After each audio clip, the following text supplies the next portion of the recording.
인자하심 영원하다. 그의 성실하심 대대에 미친다. 네, 지금 이 시간 우리 열왕기상 20장에서 22장 시편 배편을 우리 함께 읽었습니다. 열왕기상의 오늘 우리 마지막 부분을 읽었습니다. 오늘 그 가운데서 우리가 묵상을 나누고 싶은 부분은 열왕기상의 마지막 등장했던 왕 여호사밧에 대한 내용입니다. 여호사밧에 대한 그의 인생에 대한 이 평가가 열왕기상 22장 41절에서 50절까지 나옵니다. 41절 말씀을 보면 이스라엘의 아방 제4년에 아사의 아들 여호사밧이 유다의 왕이 되었다. 여호사밧은 왕이 될 때 35살이었고 예루살렘에서 25해 동안 다스렸다. 그의 어머니 아수바는 7의 딸이다. 자, 여호사밧이 왕이 되었을 때 그의 나이가 25이었고 그는 예루살렘에서 25년 동안 왕으로 통치를 하였습니다. 자, 오늘 이 41절에서 50절 이 10절의 이 말씀 안에서 요사밧의 인생이 어떠했는지 그에 대한 이 평가가 쭉 나옵니다.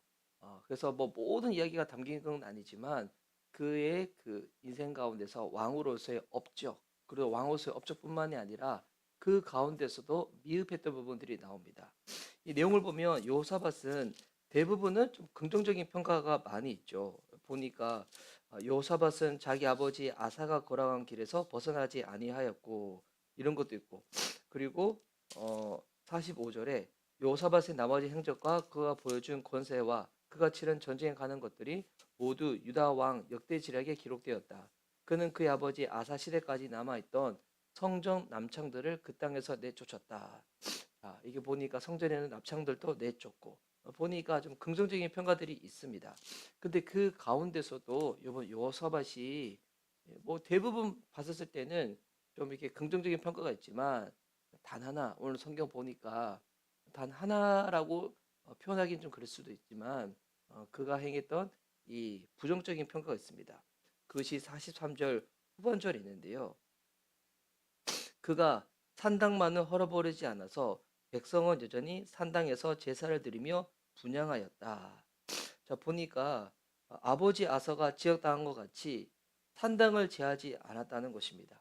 그래서 백성들이 그것을 통해서 우상 숭배를 할 수 있도록 내버려 뒀다는 것입니다. 참 안타까운 일이죠.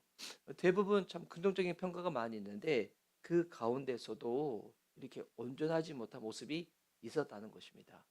오늘 이 본문을 통해서 우리가 발견할 수 있는 순종해야 될 명령이 무엇일까요?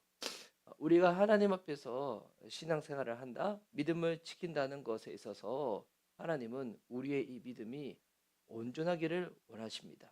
온전하기를.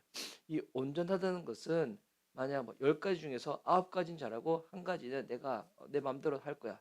이거 온전한 거 아니죠. 만약에 10가지든 100가지든 내 삶의 모든 영역에 있어서 내가 하나님 바라보고 주님 의지하고 주님 신뢰하는 마음으로 나아가는 것. 여러분, 이것이 온전함이겠죠. 하나님은 완전하신 분이신데 완전하신 하나님 앞에 우리의 삶의 모든 영역 가운데 온전한 믿음으로 나아가는 것입니다. 이게 지금의 우리의 삶으로 대입을 한다면 그거죠. 뭐 교회에서는 잘하는데 직장에 가서는 잘못하고, 교회에서는 잘하는데 가정에 가서는 잘못하고, 이런 것이 아니라 우리 교회에서도 하나님 바라보며 이 믿음 가운데 예배를 하는 것처럼 직장에서든 가정에서는 내 삶의 모든 영역에서 살아계신 하나님이 나와 함께 하신다. 그 하나님 앞에 나는 예배하는 삶이다. 순종하는 삶이다. 이렇게 나아가는 것이 모든 삶의 영역에서 동일한 믿음의 농도로 나아가겠노라고 이렇게 마음으로 다짐하는 것이 온전한 신앙입니다. 그래서 오늘 우리 본문에서 발견할 수 있는 순종해야 될 명령은 무엇인가? 내 삶의 모든 영역에서 온전한 믿음으로 주님을 바라보고 그렇게 나아가자. 여러분, 이것이겠죠. 그런데 우리가 이 명령에 온전히 순종하기 어려운 이유가 무엇일까요? 이거는 사람들마다 다르겠죠. 요사박 같은 경우에는 왜 나머지 부분들 정직하게 길을 행했고, 그리고 이스라엘 왕과 이 평화롭게 지냈고, 그리고 이 성전에 있었던 남창들도 제하고 있었지만 왜 백성들 가운데서는 백성들이 보기에 우상 숭배를 할 수밖에 없도록, 죄송합니다. 제가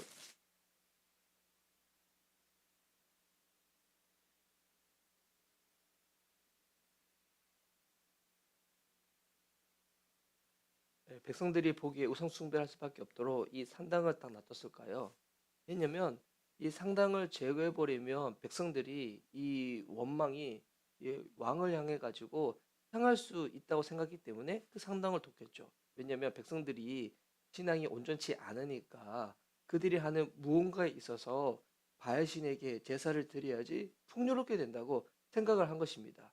근데 이것을 제해 버렸을 때 백성들 가운데 그래도 여호와 하나님을 바라봐야 되고 그분이 우리의 참된 신이다. 이걸 알려주고 그들의 신앙에 개혁과 가르침이 필요한데, 그러니까 갱신이 필요한 거죠. 백성들의 신앙과 이 삶의 모습 가운데서. 근데 그걸 하려면 여러분 또 많은 에너지가 들어가고 노력이 들어가고 하다 보니 쉽게 하기 위해 가지고 백성들의 눈치 보다가 쉽게 하다가 그렇게 돼버린 거죠. 이것을 우리의 삶 가운데 정해 보면 왜 우리가 이 계명에 온전히 순종하기 어려운가? 하나님이 무엇을 기뻐하시는지 그 뜻을 알았다면 그 뜻 가운데 우리가 알려주고 가르치고 내 개인적인 삶도 그렇고 내 주변의 사람들에게도 그것이 하나님이 기뻐하실 뜻이 아니겠냐고 나누고 난 다음에 같이 나아가는 것. 여러분 그렇게 하기 위해서는 에너지가 들어가고 시간이 필요하고 가정이 필요하겠죠. 쉽지 않은 일이죠. 우리가 왜 온전한 신학으로 나가기 힘든가? 어, 누군가한테 이 부분을 알려주고 설득하고 인내하고 섬기는 이 과정에 대한 이 어려움 때문에 그럴 수가 있겠죠. 어려움 때문에. 아니면 어떤 사람은 그럴 수 있겠죠. 사람들이 보는 앞에서는 잘할 수 있는데 사람들이 보지 않는 그 영역, 뭐 혼자 있는 시간, 아니면 내 생각, 내 마음 그 부분에 대해서는 그냥 방비로 그냥 쭉 방치할 때가 있거든요. 예. 왜냐면 그냥 뭐 사람들이 안 보니까 사람들이 좀 약간 인정의 우상이 있는 경우가 그럴 경우가 있겠죠. 사람들이 볼 때는 잘하고 보지 않을 때는 그래서 내가 편할 대로 내가 쉬운 대로 해버리는 것. 그래서 우리는 이 명령에 왜 온전히 순종하기 어렵냐면 각자 우리의 마음 가운데는 그런 좀 우상들이 있는 거예요. 인정의 우상이 있는 사람들은 뭐 백성들의 눈치 보면서 그렇게 할 수가 있겠고, 또한 내 안에 안정의 우상, 편안한 것이 제일 좋다. 이런 사람들은 에이 굳이 귀찮게 그런 에너지를 쓸 필요가 있냐라고 하면서 또 그럴 수도 있겠죠.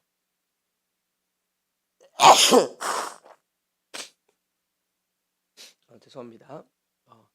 이런 거 마냥 각 사람들 안에 있는 그 우상들로 인해 가지고 우리가 하나님 앞에서 온전한 신앙으로 나감에 있어서 이렇게 방해가 되고 이 저항이 되는 것입니다. 그럼 이럴 때 우리가 어떻게 해야 될까요? 이럴 때 우리가 일단은 먼저 생각해야 될 것은 이런 우리를 위해서 그리스도 되시는 예수님께서 어떻게 하셨는지 이걸 먼저 우리 살펴보는 것입니다. 여러분 예수님은 이 땅에 오셔서 공생의 삶을 사실 때 어떠한 삶을 사셨습니까? 여러분 사람들이 예수님께 나와 예수님께서 놀라운 기적을 행하셨을 때 예수님을 왕으로 삼으려고 하였죠. 근데 그때도 예수님은 그런 사람들의 인정에 대한 그런 유혹과 그런 부분들에 대해서 명예의 그 유혹에 대해서도 예수님은 넘어지지 않으셨습니다. 그 중심을 지키셨죠. 그리고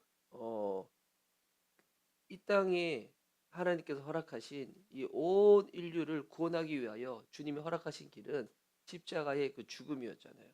뭐 쉽지 않은 길이었습니다.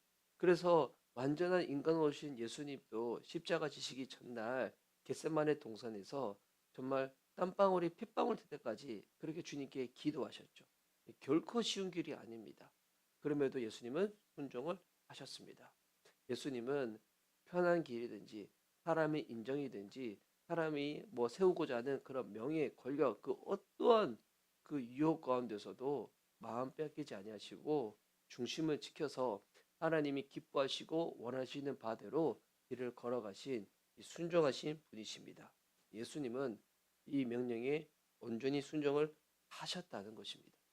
그리고 예수님은 우리들 가운데 우리가 어떻게 살 때 정말 진정한 만족과 행복을 누릴 수 있는지 그것을 우리한테 보여주셨죠.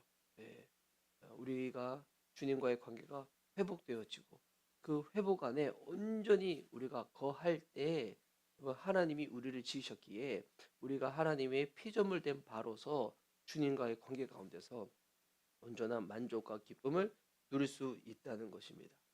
그래서 우리가 온전한 신앙으로 살아갈 수 있도록 우리 안에 내주하시는 성령님께서 여러분 이 명령에 순종할 수 있도록 어떻게 도와주실까요? 예, 어떠한 우리의 우상 가운데 약한 부분 가운데 우리의 마음이 흔들릴 수 있을 때 성령님은 우리를 인도하십니다. 예, 우리가 주님을 바라보고 주님께서 우리를 위하여 어떤 일을 행하셨는지 그것을 기억하여서 그것이 순간 우리의 삶 가운데 찰나적인 안정과 만족과 기쁨을 줄 수는 있겠지만 시간이 지나다 보면 계속 그것 가운데 우리가 결국 종이 되어지거든요. 사람들의 이 인정 가운데 한 번 맞춰주는 건 쉽지만 여러분 이후에는 그 계속 맞춰줘야 되는 거예요. 그러면 결국 어떻게 될까요? 거기에 우리가 종이 되어 버리는 것입니다. 하지만 성령님께서는 우리가 우리의 헛된 것 가운데 종이 되지 아니하고 우리가 하나님의 자녀로서 영원하고 근원적이고 절대적인 것을 사모하며 바라보며 그 가운데 거할 수 있도록 우리들 가운데 깨워 주시고 이끌어 주시고 붙잡아 주시는 주님이시죠. 이번 우리의 삶 가운데 진정한 만족과 행복은 주님 바라보면서 이 모든 것들이 이루어지는 것입니다.